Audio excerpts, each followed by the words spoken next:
Regarde, c'est lui, il est là. Qui, le jus de tomate?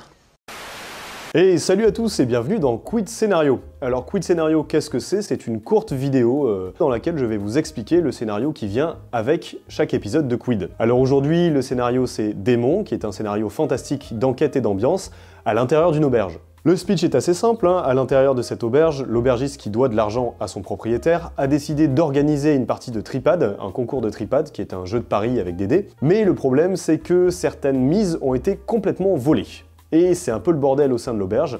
L'aubergiste décide donc de payer les joueurs pour enquêter sur la disparition du magot. Les joueurs vont rapidement se rendre compte que le magot n'a pas été exactement volé, mais ce sont des démons qui ont été mis à l'intérieur de dés truqués qui ont récupéré le magot des pauvres victimes. Enfin, pauvres victimes quand même, faut être assez malveillant pour acheter des dés truqués à un démoniste.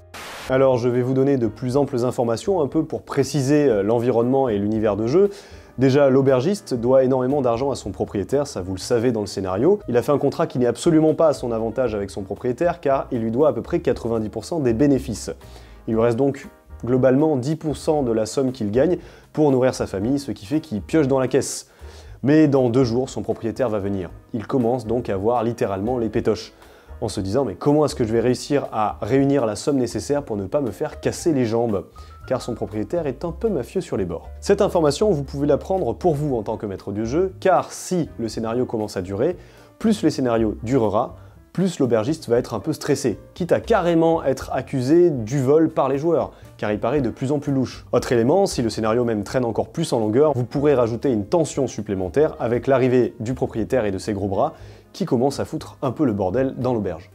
D'ailleurs, parlons de l'origine du bordel, à savoir les dés qui ont permis de tricher.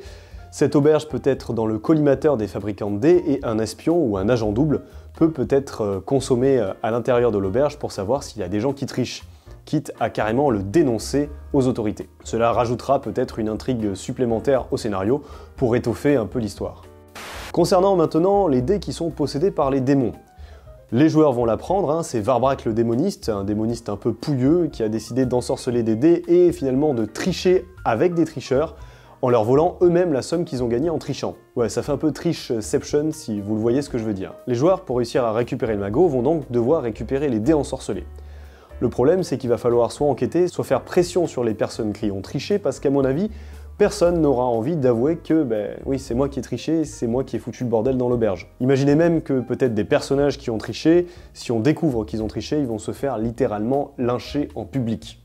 Une fois que les dés vont être en possession des joueurs, il va falloir réussir à faire sortir les démons. Alors soit ils sont en accord avec Varbrack qui les fait sortir et qui donne une partie du magot, soit Varbrack n'est pas d'accord et il va donc falloir affronter les démons.